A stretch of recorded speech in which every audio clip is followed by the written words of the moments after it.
Robert, you mentioned previously that you would not have embarked on Kids for Cash if you could not tell the victim's story as well as the so-called villain's story.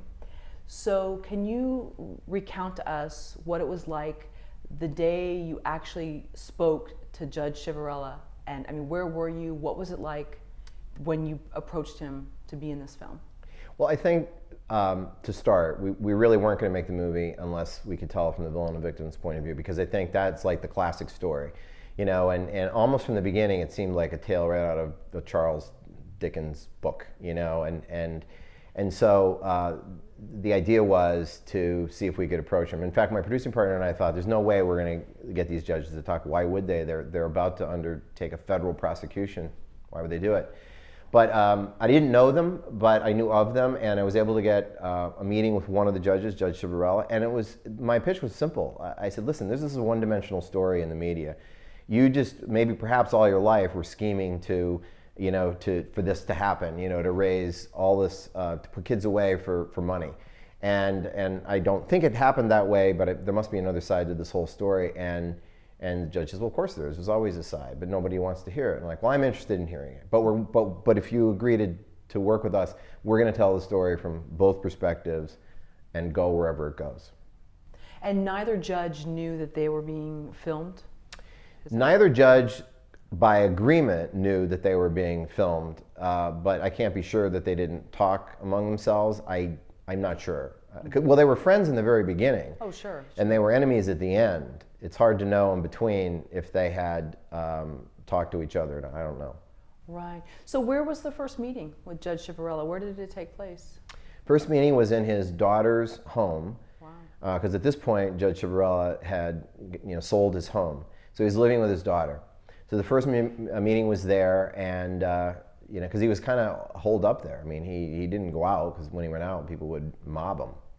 Oh wow! So it was that he was that well known even by face. Oh yeah, yeah. I mean, we had to sneak our equipment into the condo that he was living in, because, you know, people would see, like, what are they doing? Plus the fact that we didn't want anyone to find out that he was being interviewed. No one. And he said in particular, the other judge did too, that he didn't want his lawyer to know either.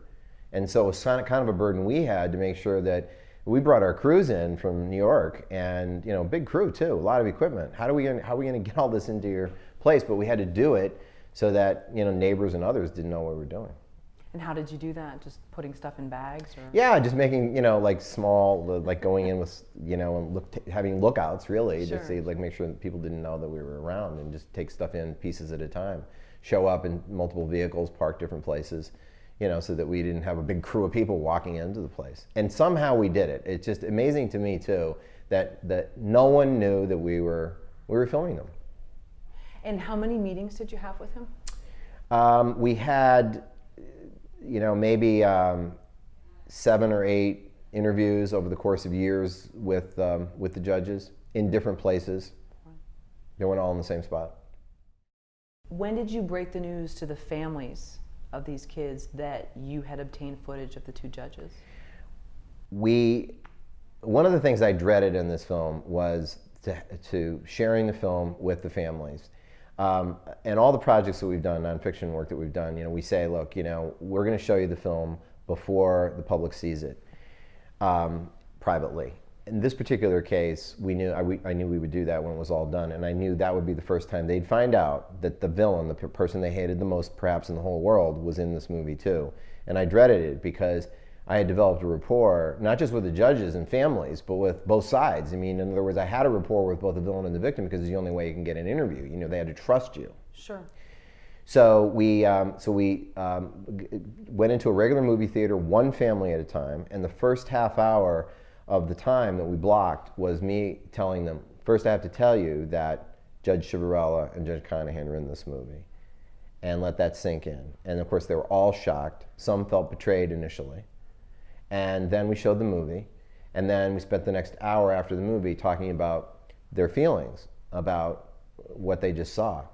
And the first screening for all of them was a bit of a blur, but they saw it again, and over the course of time, they've really come to completely appreciate why it's important to have the villain in the film. They all support the film. I mean, even the judges' daughters. The judges haven't been able to see the film, But Judge Chiavarello's daughters have seen it as well.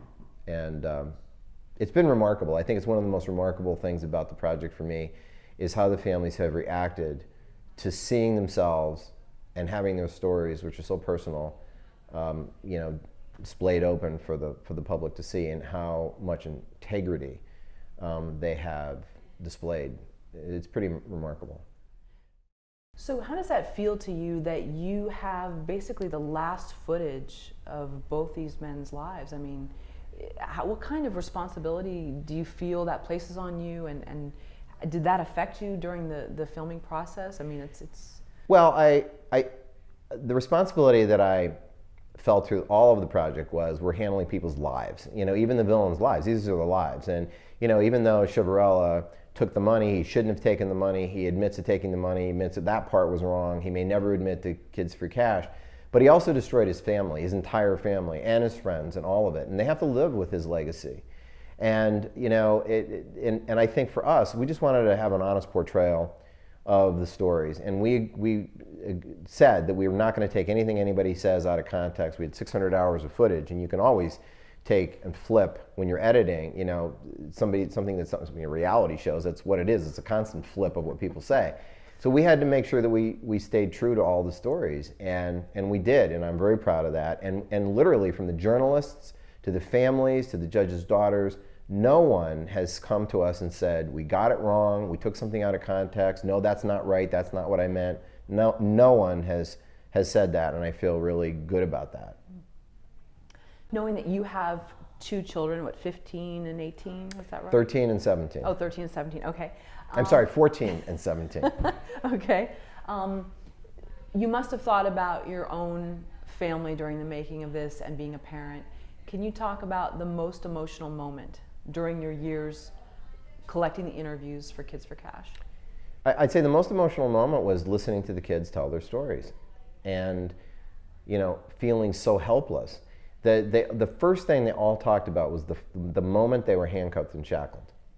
And it was, for them to tell that story was just, all of us, it got us all. I mean, our whole team would we'd have the energy sucked out of us, because they wouldn't even talk about the scandal first. I mean, the scandal was secondary. The first thing was handcuffing and shackling, and the fact that they were being pulled away from their families. It was incredible. And then, I'd go home to my kids and I would think about, geez, it could be them. It really could be them. And how would we feel, and how would the kids feel? And when a kid is taken in the juvenile system, the parents lose all custody and control of their kid. There's nothing they can do once that kid is adjudicated delinquent. So knowing that you went back, what would you have done? I mean, there were some instances where the parents were going down with the kids for a meeting, and then they ended up being taken away, I believe. So could you tell what maybe you would have done if, suppose one of your children had gotten in trouble, whether it was a minor scuffle at school, something like that, and you were put in this position? Well, a lot of the parents that went there thought it was going to work out okay, and they were surprised when their kid was hauled away in handcuffs and shackles. We screened the film in Omaha, and there was a parent that spoke up at the end, and they said their son went before a juvenile court judge in Omaha, and the kid couldn't speak. He was so frightened he couldn't speak, so the parents were trying to help him and speak up for him, and the judge warned them twice to keep their mouth shut and let the kid talk.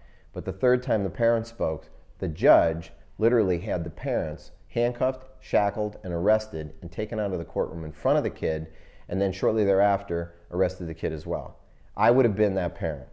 I would have been the parent that would have literally said to the judge, "You wait a minute." But a lot of these parents were threatened with being hauled out of the courtroom if they didn't keep their mouth shut. That's what would have happened to me. They would have had to restrain me and take me out of the court. But that happened to parents. What were most of the parents doing during this time? I realized that some of them had said, we weren't lawyer on retainer type of people. We just sort of relied on the goodness of others, and family helped us. But what were they doing during these years that their kids were denied release over minor things that... Well, all of the parents tried to, once their kid was in, they kind of tried to do something. They would make phone calls, but perhaps they didn't make enough calls. I mean, in Hillary Transu's case, her mother, she was just going to keep calling until someone said they could help her. But the difference between her and the other parents was that she was a social worker. She was a very well-educated social worker, Lorene Transu. And she knew that when she heard the words adjudicated delinquent, she knew what that meant. She knew that her kid was, the custody and control was just taken, and there wasn't anything she could do.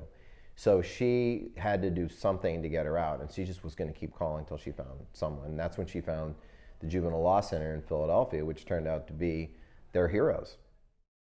From being in the community, from being involved in this project for years, what has it taught you about people?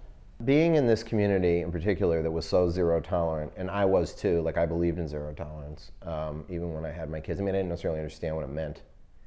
And people say to me, well, how could no one have known, what was going on there? People, even in the community say it, or around the country, they say, how could people not know that this is all going on? Half the time there wasn't lawyers in the courtroom. And I always say, well, there was always a lawyer in the courtroom, a prosecutor was there. There were all sorts of people in the courtroom. The reason no one knew what was going on, we were all complacent and complicit because we all believed in zero tolerance. We all thought, be tough on kids. We were all fine with it until we found out there was millions of dollars involved, and all of a sudden we weren't fine with the way the kids were being treated anymore. To me that's hypocrisy. I get to say it about my own community because I lived in the community. And I think that the community has to catch up to that. Because when they blame a single person for all that happened, they don't realize necessarily how unrealistic that really is. It takes a village to raise a child, it takes a village to destroy a child as well. And I think that's a realization that my community is coming to grips with now. And I think that more communities around the country, as they see the film, will come to grips with as well. And do you hope that others will become more empathetic? I think you mentioned that, you would see a kid maybe and think, well, that's a bad, quote, bad kid. And as any parent would, they would want, quote, a bad kid to stay away from their kids. But I think you said that it made you soften a little bit and open your eyes to people's situations a little more. It did, and I think I've always had some empathy, but I used to judge people much more harshly, adults than kids, before this project. I just did. I'd see somebody and I'd start to make a judgment. Man, I tell you, my whole automatic filters have changed completely because of the project. I literally no longer look at people that way. And the thing about zero tolerance is that it's black and white. And in this world, there is no such thing as zero tolerance as far as mechanical things. There's tolerance within a certain level of tolerance. And zero tolerance means it doesn't, like, why are we doing it to kids or people? And I think that the zero tolerance idea is, I want zero tolerance for your kid, not mine. Because if my kid does something wrong, see, I know my kid, I know its intentions, but it's your kid that I worry about. And when a kid is labeled a juvenile delinquent, no other parent wants that kid to hang out with their kid because they're a bad kid. We've had people that have seen the film in pre-release that have contacted us one way or the other and said they'll never look at a kid the same way again, which I think is great. And the fact that they'll be less suspicious now because we've created this suspicion about, oh, kids are evil and they're going to do bad things. And I think that's going to change. I really do. I believe it's going to change if enough people see the film. What's your take on this new label of affluenza, making a child behave a certain way versus how the court system seemed to view some of these families with their own bias, thinking that, oh, well, maybe he came from a, quote, troubled home? I think we all come from troubled homes in a way. I mean, show me a family that doesn't have some level of dysfunction. That's the problem. We label kids at risk. I think all kids are at risk. And I think that schools who contribute more kids into the juvenile system since Columbine than any other time ever. Pennsylvania alone had a 300% increase in placing kids into the system since Columbine, 300%. Yet juvenile crime's been coming down way before Columbine continues to come down. I think that we have sort of lost our way in the way that we look at kids, and I think we need to kind of pull ourselves back and realize that kids are kids and let kids live their lives and learn from the mistakes they make, just like we did when we were growing up. And lastly, on the Facebook for Kids for Cash, you see just the outpour of comments from people within the community. How's that been for you? People they just feel, it seems like that the story is finally out in the open, it's finally being told, but it seems like there's more that they still want to talk about. I think the interesting thing about Facebook is that, you know, when a movie like this first comes to be, you know, you get a Facebook like or two. But this had more Facebook likes than most any other, in fact, I think, than any other independent film of late before the movie ever opened. The anticipation for it's been overwhelming for us, you know. And I think that's important, though. It's like when people like our Facebook page, when they like it, it just shows support of what the film's about. And I think that the kids feel that too, because they're on there, they're watching those Facebook likes and such. They are, and it's good. The kids feel finally they have a voice. And I think they know they're speaking for a lot of other kids and families around the country, which is a really good feeling for them, and for me too.